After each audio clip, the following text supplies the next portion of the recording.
One way to enter contributions into Aplos is by using our import tool. This tool allows you to record multiple donations at once by uploading an Excel file with all of the donation data filled out.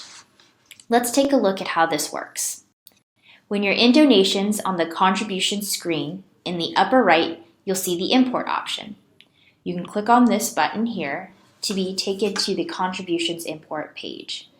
This page is where you'll be able to download a sample contributions file, which will be an Excel file formatted to the correct template, and you'll be able to then upload that same file once it's filled out on this page and review your contributions before they're posted.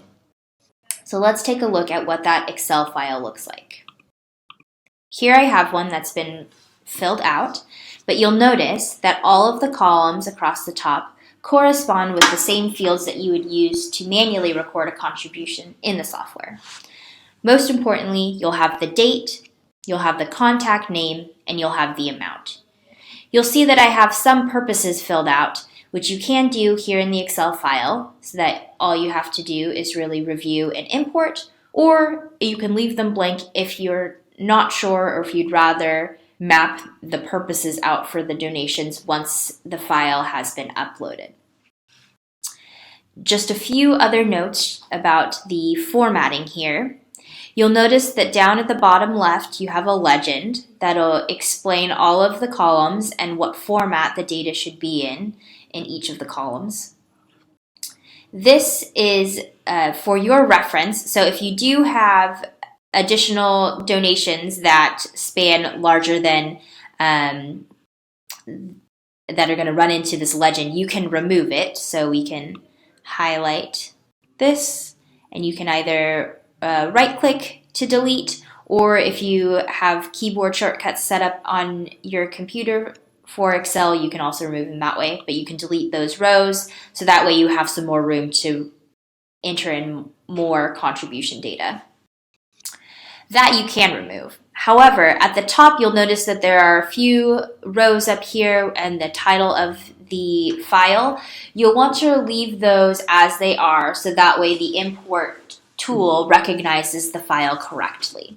So you can remove the legend, but leave the rows at the top as they are. So again, the most important things are date, contact, and amount.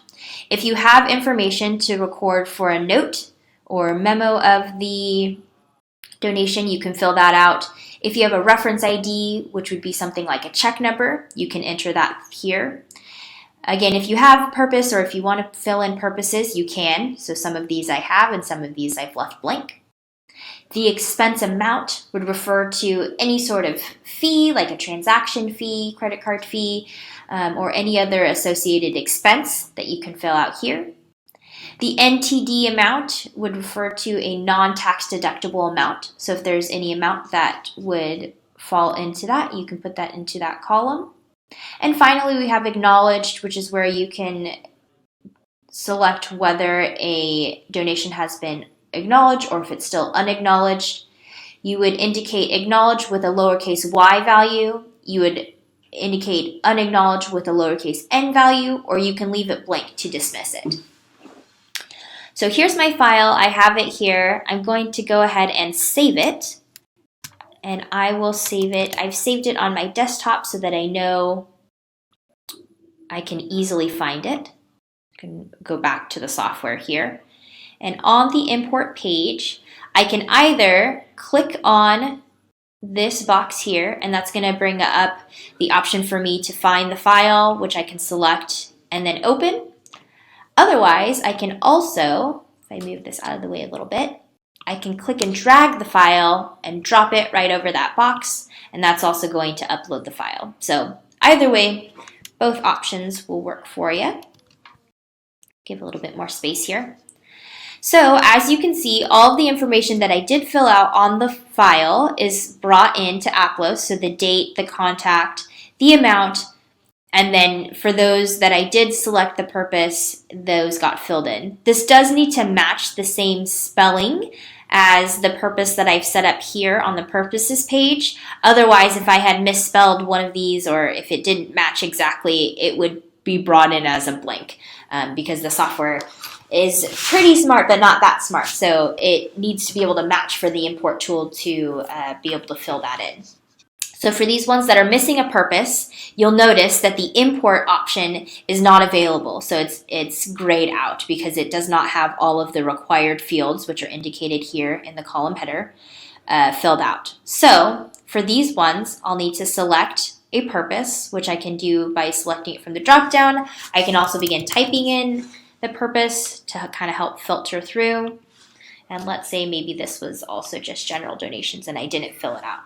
So now that I have all of these, you'll notice that all of the import buttons are available. So I can either click import individually, and that will remove it from the list and confirm that it has been imported.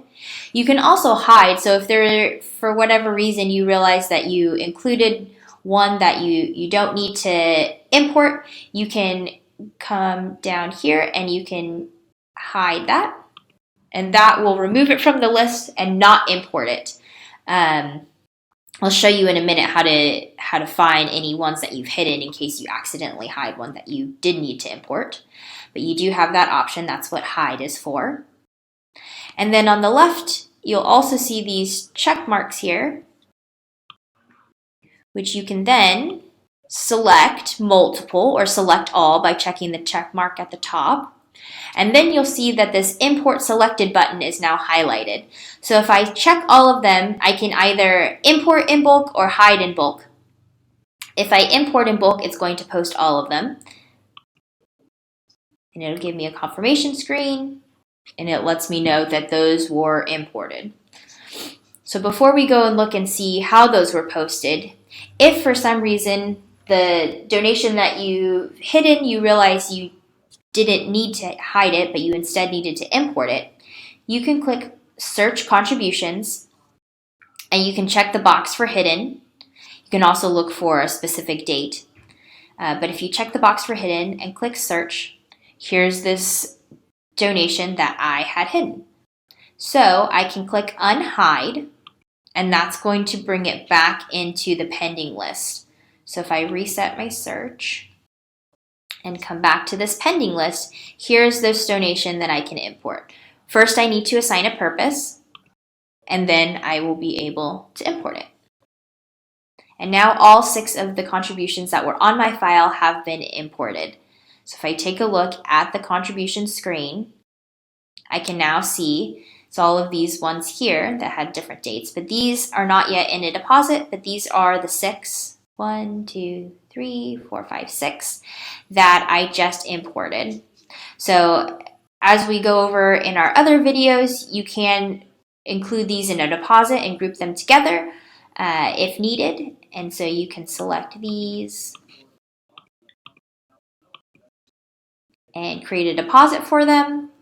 But those are recorded in there. So this tool is especially helpful if you're catching up on contributions that you haven't entered into the software, or if you're bringing them over from another system and you have a lot of contribution data that you need to put into Aplos and you don't want to manually key it in.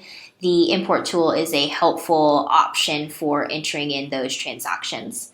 If I go back to the import screen, another thing I wanted to mention is that if let's say I upload this file again, and I realize these are contributions I've already imported, I don't need these, or maybe I'm doing several batches and I uploaded the wrong file.